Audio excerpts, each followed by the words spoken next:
Well, I think that you just when you are get so much attention at a very early age, where when you haven't fully developed your style or your craft or your your opinion on things, but you do have this genuine desire to express yourself and be and show it to the world, Mm-hmm. which is what was happening to me. That sometimes when there's an up or a down, which I've had in obviously 20 years of career. Hello, it's Eglantina Zing. You might have heard some things about me, perhaps. And yes, I am all of that and much more. And in my podcast, The Zing with double G, I will be sharing my views, thoughts, opinions on culture, society, feminism, sex, and all of it. All of that everyone is thinking, but no one dares to talk about. Every Wednesday, I will be offering you a new episode with incredible guests from celebs, friends, big names, authors, artists, and also, since I love talking to myself, will be only me talking my head. The last episode of the season will be exclusively for you guys with my subscribers. So we'll get to chat, I will get to read some of your DMs, play to voice notes, and talk basically of whatever you want. So don't forget to subscribe, join the fun, and listen to The Zing every Wednesday. You can find The Zing at Apple Podcasts, Spotify, Amazon Music, or wherever you get your podcast. Follow me at Eglantina Zing, Z-I-N-G-G, to DM and get in touch. Let us explore and lose control.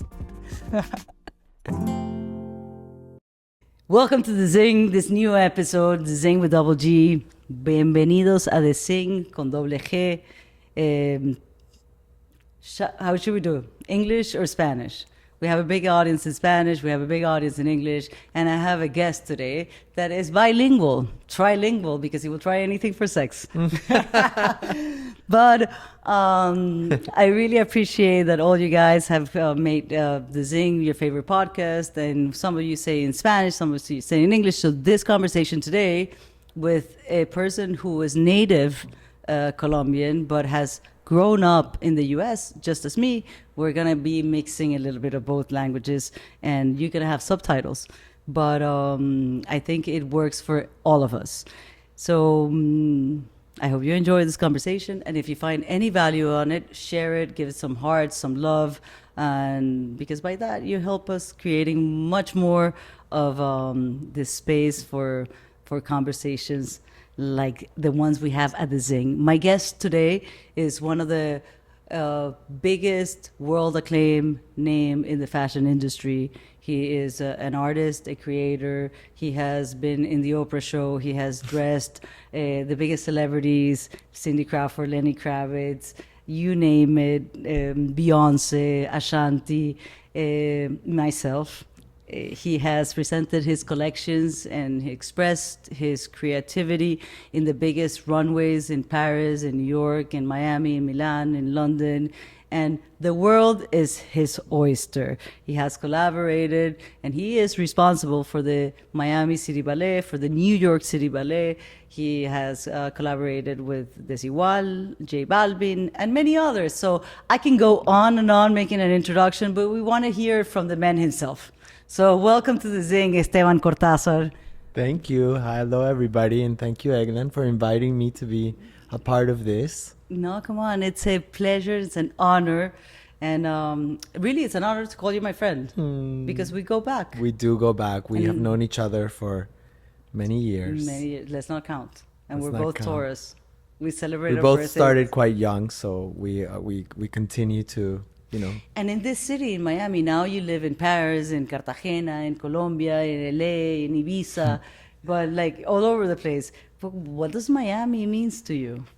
LA. I don't live in LA. I love that you I don't say know, LA. but Yeah, but I go think there at all some the point time. you kind of like tiptoe in living Always in- tippy toeing. Miami. No, Miami means a lot to me because it is the place that I grew up and started coming here since I was a little boy, and it really marked me and marked my soul and my heart. It's where I think very formative years happened in Miami as a teenager. Also, me expressing myself as as a designer and as a creative person and artist. And, you know, all of those early moments happened here in Miami. So it's a place that I call home in many ways. And it always brings me back somehow. I have the same feeling, and sometimes I have a hate and love relationship with Miami because I came here back about the time that you were here, 1998, 97. Yeah. Miami was a very different place, people. It was a swamp. There was only one nightclub, Gianni Versace, Madonna, Esteban Cortázar, and me. Well, I was a tiny little boy, but It was, yeah. bueno, but he's younger than me, but at the same time, we were the only minors that were in the scene at some point. And I met Esteban through a dear friend that I have to and want to give her so much love, Chechi Benedetti. Yes, our Chechi. What's Chechi's name, Maria? Maria Cecilia. Maria Cecilia. Eglantinita! Estevitan! She introduced us. She introduced us, and he was named a prodigy child because at his very young age, he was creating collections for all these big designers, and he was still in high school. Yeah, I was at a very young age. I went to Dash Design and Architecture Senior High here in Miami. But when I was in elementary school, I started doing little fashion shows at school, kind of like imitating what I was seeing in fashion magazines and on fashion television, or just being enamored by the scene around my house, with, you know, seeing so many, you know, Gianni Versace and Todd Oldham and all these But they were designers. your mentors. Well, I mean, I unfortunately with Gianni, I didn't get to really experience too much of Gianni because, you know, he had breakfast downstairs from where I lived above the News Cafe with my dad every morning. And so when I was waiting for my school bus, I would always see him and kind of say hi to him. And I call him my mentor because I discovered fashion through him. Like he was the first designer that I remember the day my dad was like, that guy that's sitting there, he's a very famous designer. And so then I started to look at all of Versace's work, and that was a huge introduction of fashion. So the tragedy that happened with his death, which was, you know, on a very early morning on a summer day in Paris, I mean in Miami, sorry, I you know, woke up to that news, and it really affected me a lot, that moment. So, you know, that was just like an introduction to fashion. And Todd really did become a mentor for me in many ways. But yeah, I started doing collections in school that led to an early start to a fashion career. Dude, and talking about Gianni Versace, you guys have seen the movie, the series, done by our dear friend Ricky Martin, Edgar Ramirez, and Penelope Cruz. But when you remember that you lived that moment, I was not in Miami on that precise second. I was in Venezuela, but Versace had created, since my coming to Miami, I was always very curious about, you know, he bought the house and blah, blah, and the designer, and it was the top models. And I don't think that era of those top models ever will come back, because it was all your friends, Naomi, Cindy, you know, Kate, blah, blah. But I went into my mom's bathroom. My brother and my father were taking a plane from Venezuela, a DC-6, to Africa. So they were crossing the Atlantic, and it's a very, you know, it's a propelled plane. It's not a jet plane. Yeah. So the gas on it and the measurement, if you have wind on the front, it will like delay your plane, and then you won't make it because you won't have enough gas. So my mom was super nervous. And I hear on the news, Versace got killed. And I ran into my mom's bathroom. And I was like, my mom got out of the shower, naked, full of soap. What? My son? My husband? And I was like, they killed Versace. You know, she slapped me. Oh my God. You idiot. I was like, Versace. I cannot believe it. Well, I was really affected. Like I was. I remember that day like if it was yesterday. Yeah.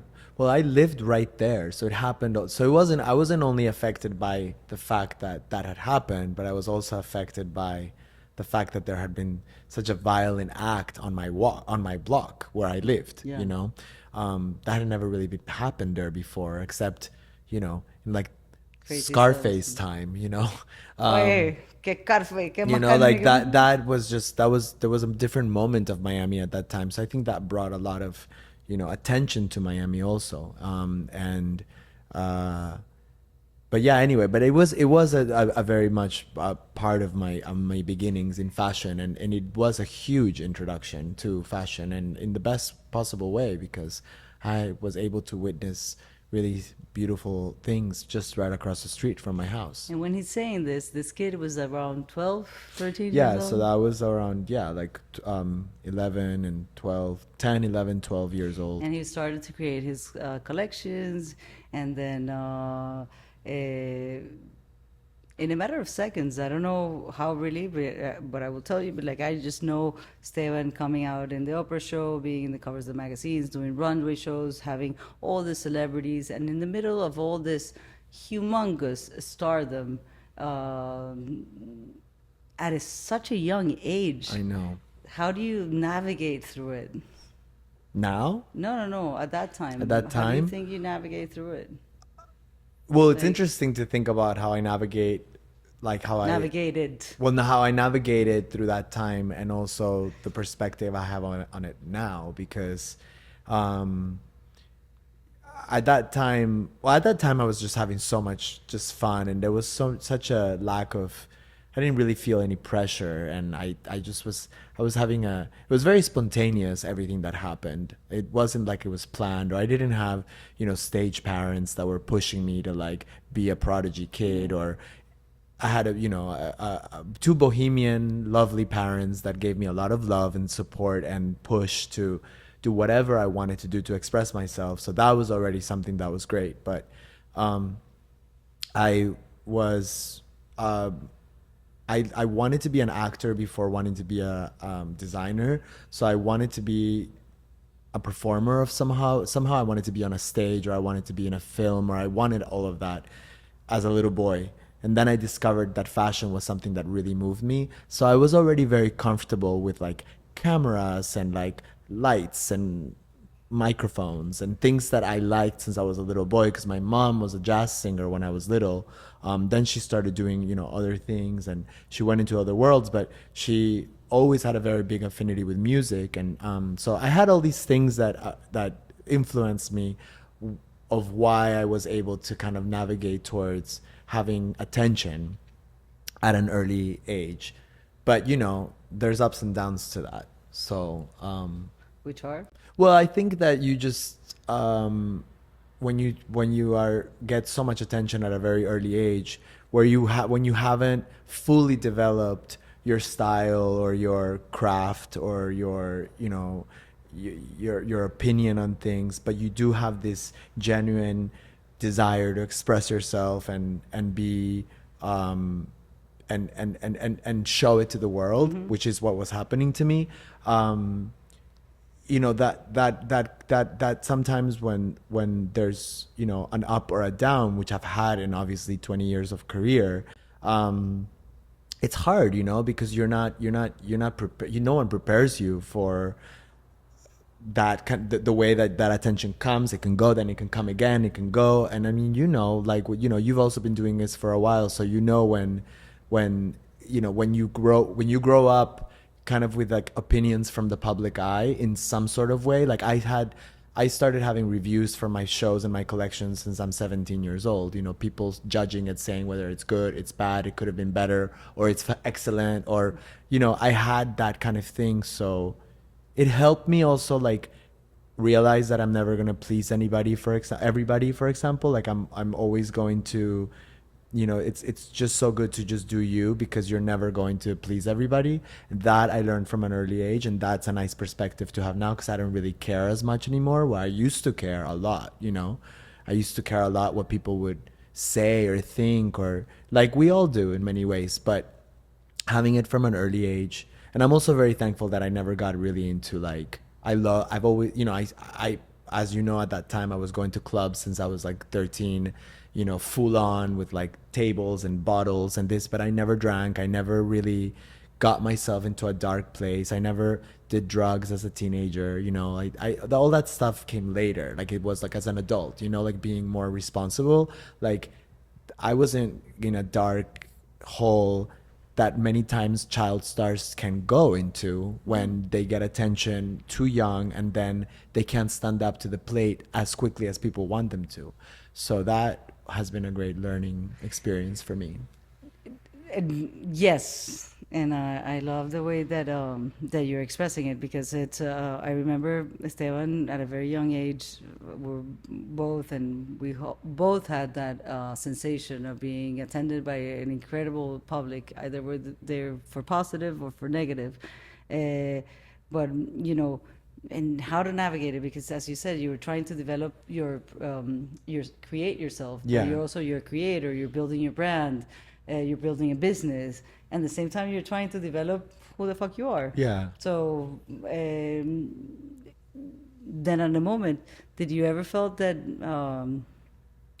people taking advantage of I mean, yeah. your naiveness, Yeah. or Oh, as yeah. as Yeah. teenagers? We are Yeah. willing to do anything. They will give you a kind of, hey, come over here. You're gonna have 3 cameras, and you say, yeah, hell yeah. Yeah. Yeah, I mean, I have felt that many times of being, feel like some people take advantage of you or it's not easy when you're so young to deal with things that are maybe premature for you to deal with because it's business and because I went into something that was not just like a little fun hobby, but it became like a thing. And I didn't really know what I was doing for a lot of things at that time. You know what I mean? I was just being me and being spontaneous, and I took it very seriously, but I took it as seriously as you can when you are so young. You know what I mean? Because you are, because you're still discovering a lot of things. So, but I did, I've always loved what I do so much. So that has been also a good shield of genuine drive and talent that I have to show what I do, and I've learned a lot, and I've also been blessed to be mature for my age since I was a young kid, and I think that also helped me navigate Yeah. being in such an adult world at such an early age, because I was in a very adult world at such an early age, not only as a starting so young, but because I always wanted to be with older people. I always wanted to be with older people. I wanted to party. I wanted to go to the clubs, and I wanted to go to the events, and I wanted to go to the things, and I wanted to be part of it, and my parents would let me, and I was also surrounded by friends that protected me. I was Sure. very blessed to be with friends like Chechi or like you at that time, or friends along the way, or other friends that that we have in common, that have always been very protective, or that have had a sisterly or a motherly figure in me in a certain episode or chapter or in my life, or continue to be. So that I think that has also been very very grounded. I always had a family to go back to. I always had friends that loved me to go back to, a normal kind of idea of life. Like, it's not like I grew up around all this, like, it was, I just very bohemian style of life in many ways. And many of them, they're still your friends, no? Oh yeah. Yeah, Yeah. so, I have like my dearest core friendships for 20 something years that I made as a teenager, and many of them were older than me. And a lot of people would ask them, like, what are you doing hanging out with a 12-year-old? Who is this kid?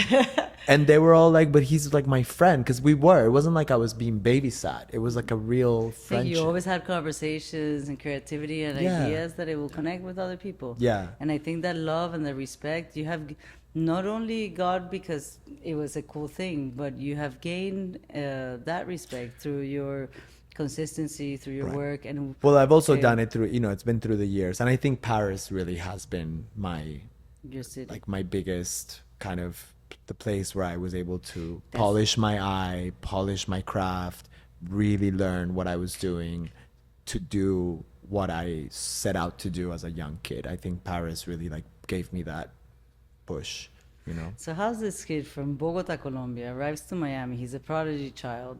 Your first contract was signed probably when you were still 15. Yeah. Around, yeah, If I like don't 17. worst remember, it was Madonna's company, Maverick. Oh Uh, no, that was, oh my God, that that was contract, that's so funny. Yeah. probably Uh no sé cuánto, and no, that then was a long time ago. Yeah, it was with her brother, and sometimes they with take Madonna's brother. advantage because I don't know. For Right. me, as we both started a career at a very young age, and anything sounded super spectacular. I was willing to do anything because it's Well, I mean, imagine at that age, you know. I mean, you have, you know, Christopher Ciccone, who's a friend of mine to this day, and wanted to start documenting my life as a young kid. Him being Madonna's brother, and you know, those are the things I was just exposed to as a little boy here at did that he time. documented something? He did a lot, yeah, And and you all still of have that. rights on that? We still have all of that footage, although there's a lot of that footage that I have not seen, but I really want to see it. But you know, that'll come at some point. But I don't know. I had managers at an early age, and I don't know about you, but have you ever felt like they were like taking advantage? They will sell you things for, or double sell you, or put people I've had underneath. hardships with Hardships, yeah. business partners, where things have not gone well, and you know, you have to restart or things like that, and you know, that happens, and it's part of the learning curve. And I've, you know, it's all been just part of, it's like chapters of the book, you know, like so. I think the learning curve is the most important thing. But for me, it was like sometimes, you know, I started at a very young age too, and I think it was a moment in my life that, looking back, I kind of regret it because I was like on MTV, and there was that option of the crossing to the movies, and I had this big meeting with this Hollywood producer, big shot Hollywood producer, which everybody knows nowadays, but I'm not going to name any days. But nobody sent me the memo. Your dear friend Sophia was like, go meet them.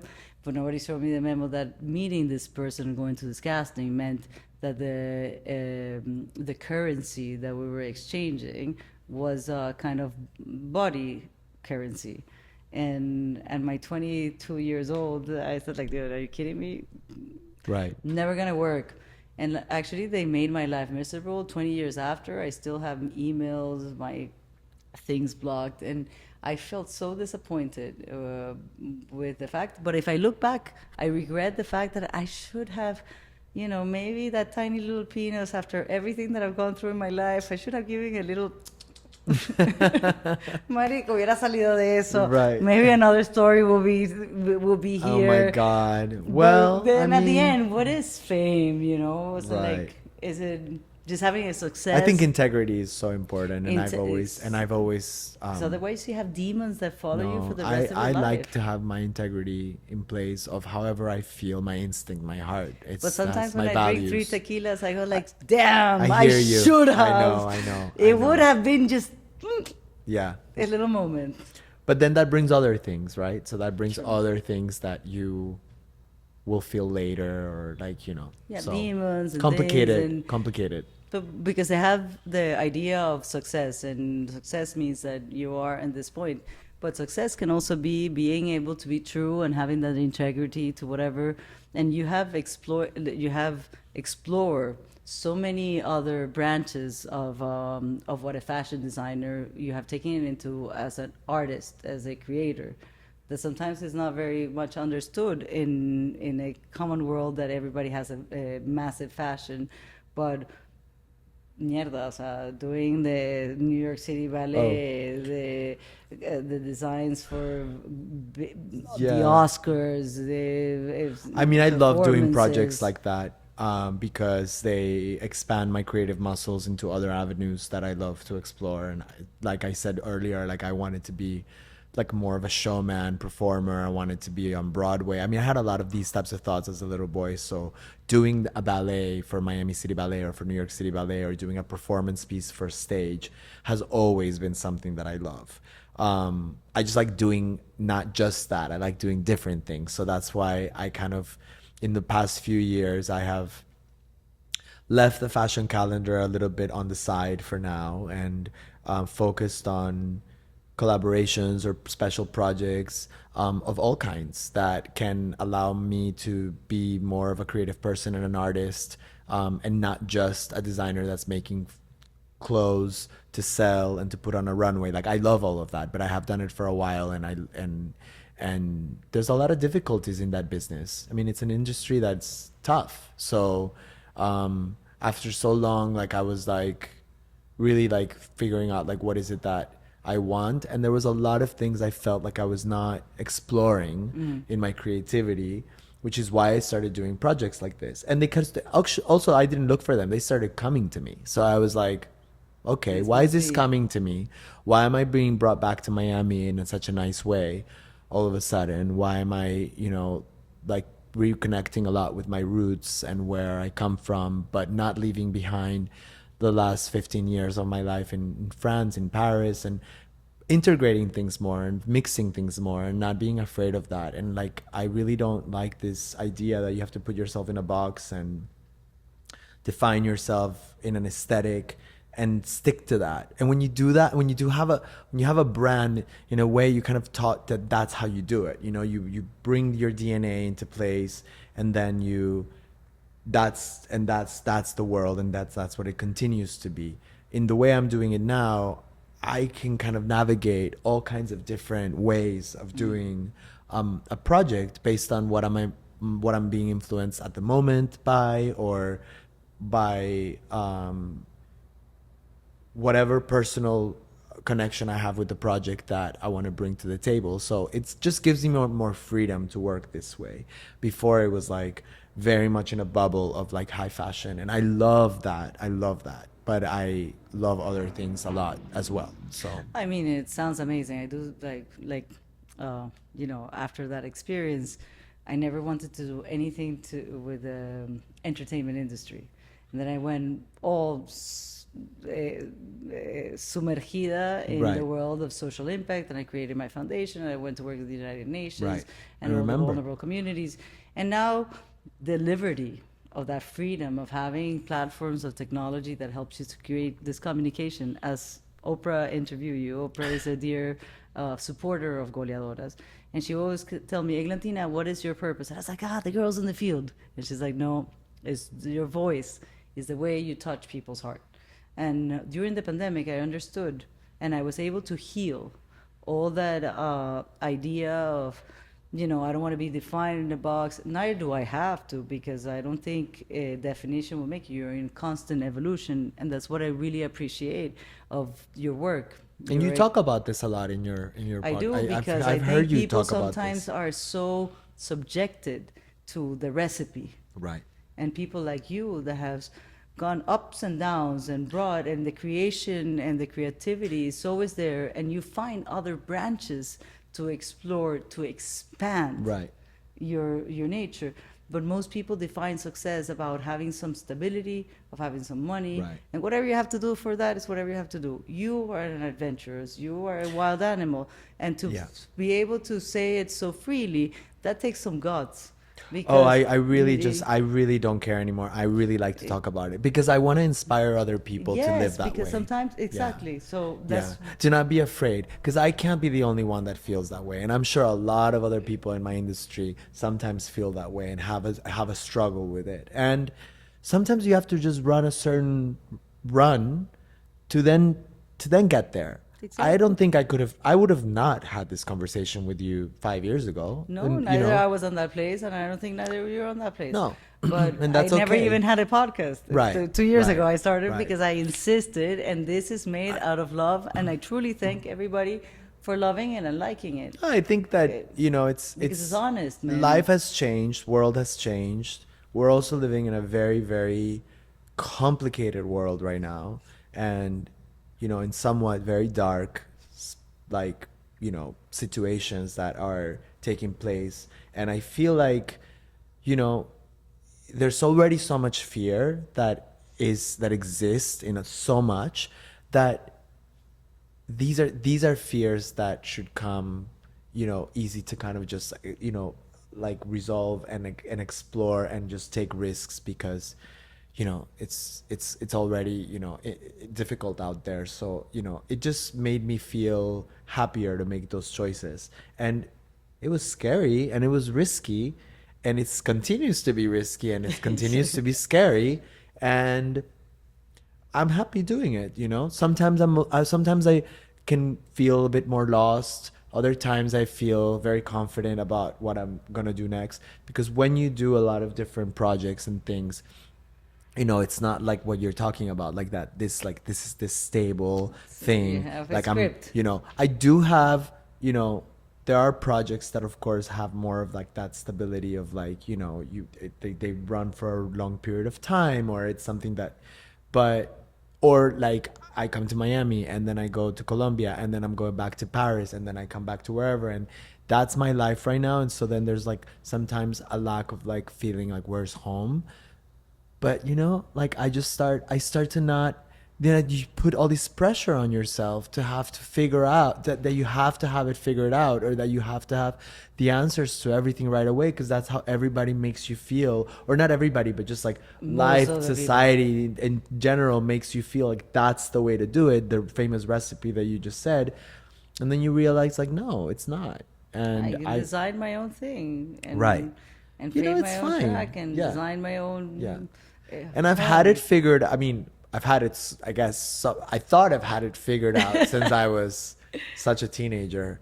And I realized that, you know, I've, you know, I've had it, like, it's okay to explore other avenues and things at a certain point in your life. I am going through that now, and it's very exciting. It's amazing that you give yourself that chance. Yeah. And sometimes we are so, when I talk about goleadoras, it's like we talk so many times about the second opportunities.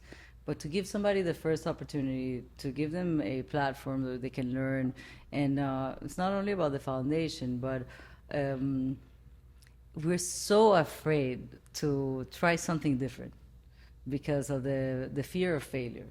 Right. And when you fail, you learn. And like in football, there was a famous Uruguayan writer who said, in football, like in life, you never lose. You either win or you learn. So everything is a learning process. So if you don't allow yourself to commit those mistakes, to learn from them and to evolve, then man, you're gonna be stuck, resentful, and Right. with the thoughts of would have, could have, should Should have. have.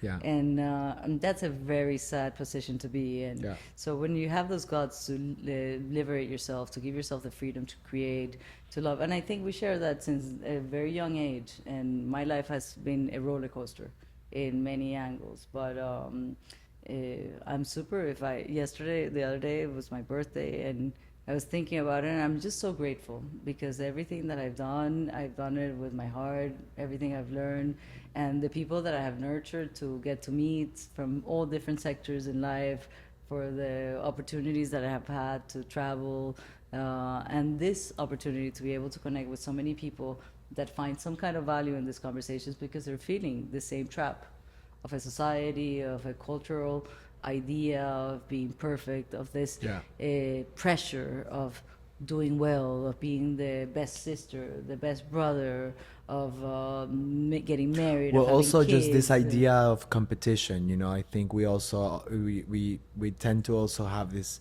side, or have this pressure of being competitive, and there's, you got to be, you know, you got, there's so many people doing Yeah. their thing out there, and I think, yeah, it's hard because not everybody is as competitive as other people are. So you got to just do your own thing and run your own race, because if not, then you're always going to be comparing yourself to other people. You're And that's the comparing worst. yourself to, you know, other people's success, or and you don't even smell their own roses that have bloomed out of You've you, that planted you've and you've planted. done. And I always say that a lot to my friends. I always tell them, you know, because I surround myself with a lot of people that are like creators, doing like that are entrepreneurs in their own ways, and that are, you know, hustling and going and trying and failing, but then start again, and then successes. And you know, there's so many people like that in my life, and a lot of them sometimes don't stop and smell the roses, you know.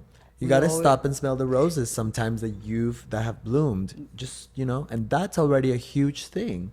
I I always actually say saw an Oprah thing the other day. Speaking of, yeah, but hello, I Oprah. did see a thing of like, you know, her like going up a hike with Gail, and then they're like that. Sometimes you got to stop as you're hiking, and not worry so much about, you know, where you The need to goal. go, but look how far you've come. When I heard that, it really reminded me of when I say that a lot to my friends about stop and smell the roses, because it's really true, and people get stuck too much in the end goal. And it's it's like, not what's the the end end goal. goal? It's My a- dad always says, you know, tomorrow doesn't exist, To you know? So, you know, live today. live today, because And tomorrow celebrate what you doesn't did exist. yesterday Yeah. or along the way. But you should. And I'm sure if you look back at your whole accomplishments, I did it right now on my birthday. And as I said, I feel super happy and Yeah. super proud. I could die tomorrow with so much, and I don't want to die tomorrow. I want to live to 105. But we always say it here on the podcast and everywhere I say it because especially for women, we have so much pressure on it, and for men, they have a lot of pressure. But you guys celebrate in many other ways. But we're constantly putting the bar higher and higher Right. and higher. I need to be this, and it's super sexy to be called the girl boss and the boss lady and the superwoman and the super mother and the super Right. wife and the super. Man, some days I don't want to be super anything. Right. I just want to be pampered and this, Right. and to celebrate the small victories, because if not, you focus on that goal, and you're never gonna be able to enjoy that road that you have paved or Exactly. that you have recorrido. I think it's very important to do that because it's gonna give you the sensation of satisfaction, of learning, of appreciation to move forward. But yeah, that was a very touchy subject. I know, no, it is, but it's nice to talk about. You know, people don't talk so much about um these types of things, you know? Like, I mean, like Why? it's always, well, I don't know, because it's all because, well, at least in the business that I've been in for a long You time, understand? it's I am this and it's- this and this and this, and no, I do this and this and though this. it's a perception thing too. It's all a business based on perception, on what other people will think, what other people. It's an image thing. We're very much, entertainment is too. It's an image. We're showing something to the world, and people have opinions about it, and that's just how it is. So I think that people show off when things are great, and they put a facade, or not in a bad way, because it's not necessarily a bad facade, but people just want to show, or it's not a Great, yeah. facade, but just showing like the all the great things. At the same time, I think it's, you know, it's such a scary world, this digital world also, like, and social media and everything, because it just also puts a different kind of pressure. Like, all of a sudden now there's a pressure to put pressure, like, oh, now you should tell everybody when you're going through something really hard. Not necessarily, you know what I mean? I think Now it's you have not to be also vulnerable. necessarily, because You have to be real, man. And you I got to don't be know- real. You got to be Yeah. real. I think that's what people want. But you also have to know But it's why super why hard. you're do what do Why are you you what do you doing why are it? you doing it? Why are you, if you're going to talk about things. But when I do things with students that I do all the time, or I go to like certain, you know, colleges or schools, or I do anything like that, I love to talk about these types of things, because this is the thing that they don't teach you in schools, you know? Like like, you know, it's not going to be easy, and it's not going to, you know, and it in this, it's not, and it's also what's also, most of the most amazing things are not easy, so like they're not easy to accomplish. It's not, it's part of the, so you got to enjoy the process, enjoy the ride, you know, and not take it that seriously. Sometimes when I say that, I'm worried that people will, you know, will misinterpret, like, that I don't take what I do seriously. Of course I do, but it can't be taken that seriously, where you get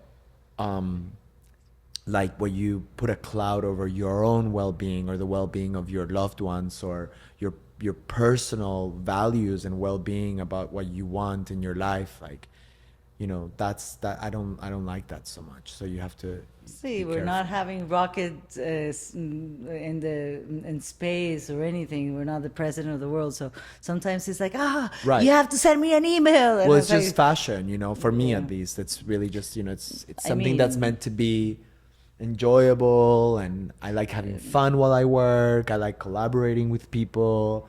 I don't like to treat people bad or mean. I like to be kind.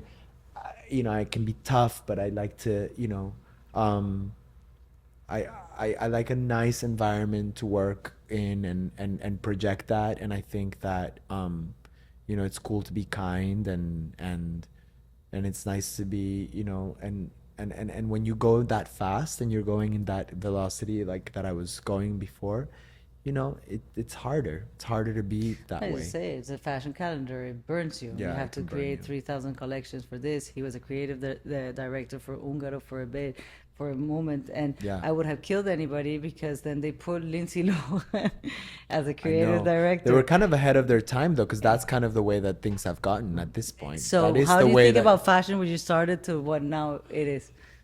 It's a shit show. Well, I'm very, very blessed that I grew up and I did the way that, you know, I started in the time that I started, because it was a time of like fashion, you know, there was just, it was smaller, it was more It was, mom and pop in many yes. ways. You know, it was smaller, it was a smaller industry. There was real, the people that were in it were really, because they really, really loved it. And then fashion little by little became like entertainment for the world. Which is great. I mean, I love that it has gotten that way, and it became massive industry of lots of business and money, bigger than ever. So it became so much bigger, so much more important, and so much more celebrity in terms of like fashion became a huge celebrity. You know, fashion was a business, you know, and something that you did, and it, you know, it had, but it became just more and more and more and more. So I have seen it grow in that way, and I've also seen people come, people go. You know, it's very not consistent in that way. Like it can adore you one second and not know who you are the next, and that's how fashion is. You know, and how you do you- just gotta, No, No. I love it. Come, no, you come. just gotta, you just gotta know. Like you just have to really know yourself and do you um and be genuine and be authentic and be original and not copy around what people do, and just, you know, really but fashion really did become a different kind of industry. I mean, there's fashion designers, there's fashion brands, there's celebrities that become designers, there's everything out there now in fashion, which is why I think Ungaro, the executives at the time, were very much ahead of the time. Maybe I would have said yes if we were in that today. I think about it sometimes No. because it's something that, you know, because fashion has become that. At that time, it was very interesting because, but and I don't regret, of course, saying no to that whole situation, because it was really what I felt. My integrity that we were talking about earlier was very clear that that's not what I wanted for me, and I wasn't being a fashion. I wasn't in fashion to be a celebrity. I was being in fashion because I love creating fashion. And because I was so young, sometimes people misinterpreted me as just this like child little celebrity designer, because I hadn't proved myself yet as a designer. It was normal. I was very young, you know. That came later. That came later with my collections in Paris and the work I've done, that I've able now to be at a place where I can kind of make my choice about how I want to reshape or reinvent myself in my career as a fashion designer and artist and creator. And, you know, it's through all of those experiences. I'm so proud of you, man. Yeah, man, I Thank love you. him. Thank you. But we talk. I think as I hear you speak and I look at you, I feel the passion and that love of that I've seen in you for fashion since I know you. But you're a busy man. You travel so much. How do you balance having the work you do, the traveling, with having a relationship, somebody who loves, I and you go back know. home, I and think my heart is more open now to fall in love. I would love to fall in love.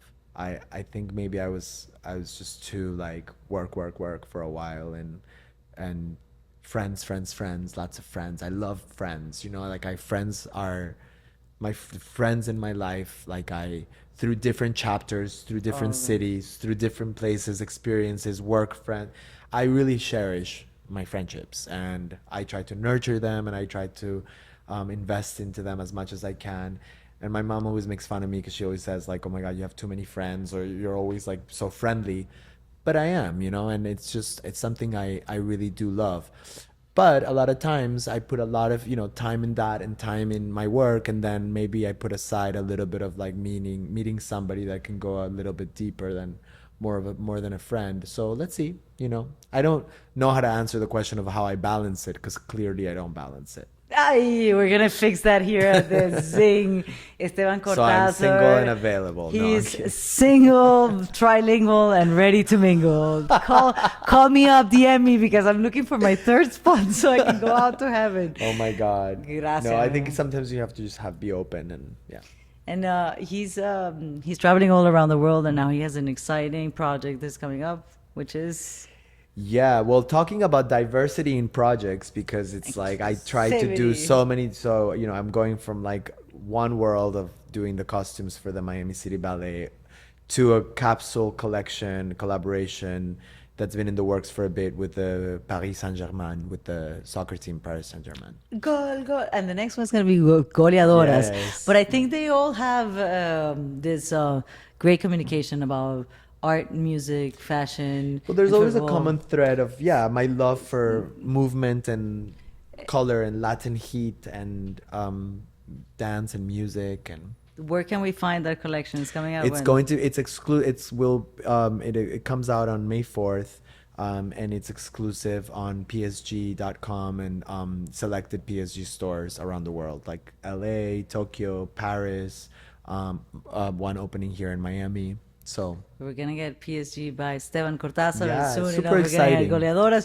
But imagine how different the two worlds are and then how much But you can know learn. what? They asked me the same thing because, like, how can a girl who comes from the modeling world, from the music and then television, ends up with a soccer organization that has more than 5,000 girls, most of them in Colombia, which they qualified to go to the World Cup in Qatar. With Qatar Wow. Foundation is one of our big sponsors, and the Sheikha Mosa selected out of the 6 programs that we have the girls from Chocó, Colombia. Have you been to Chocó?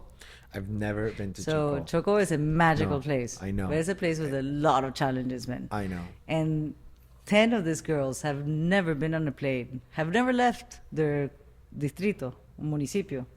Wow. And they travel 14,000 kilometers. Esteban, they killed it.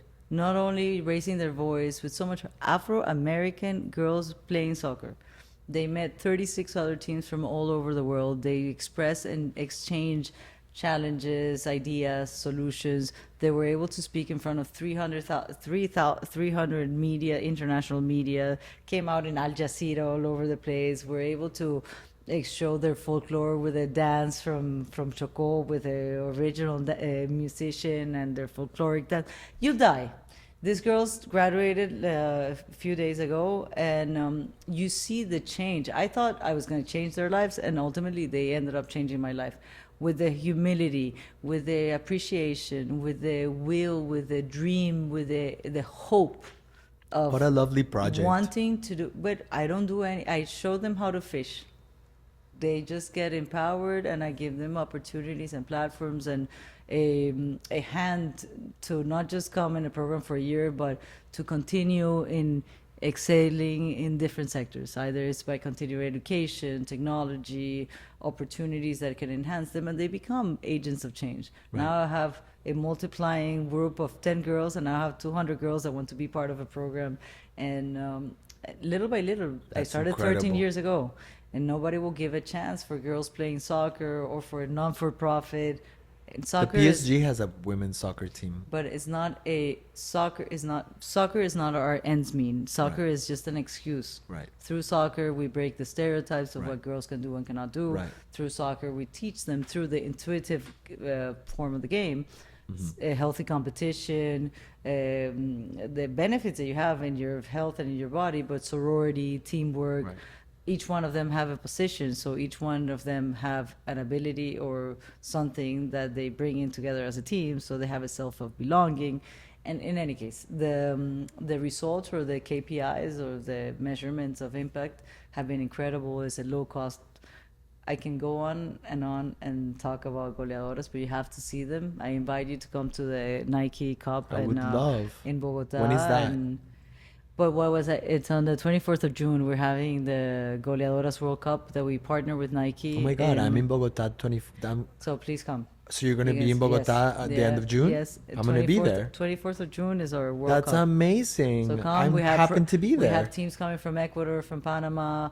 We have bowled up a grade of collaborators, individuals, private sector, the public sector that actually have been seeing the benefits of, like, how can you really talk about education and progress if FIFA has more member states than the United Wow. Nations, and in 70% of the countries, these girls are not well seen to come and play football, or not welcome because marimacha, Right. the stereotypes, girls do this, you Right. cannot do this, and it's not a coincidence that all the women for the Fortune 500 that have success in different sectors, from architecture to engineering to aeronautica, they attribute that to having a better self-esteem, communication, teamwork, leadership, because they practice a team sport at a young age. Right. So when you Wow. talk about education, progress, you're leaving out 50% of the population because you're getting them out of the most essential thing of playing the most popular sport in the world. But we're going back to they're disconnected. They always ask me that, and they did this interview for me in Vogue recently. And even though they seem to be very different, music, fashion, art, football, they are universal language. They're great catalysts, and they all have one hilo conductor. And through my career, I've been able to add voices like Ricky, like soccer players, Falcao, this one, from different sectors, either from the private, Carmen, Dana Castellanos, have people to multiply the message. And with that, you start supporting, normalizing, and giving a little bit more of space for activities like this to grow. That's so amazing. Well, whatever I can do to help. Mi amor, te amo.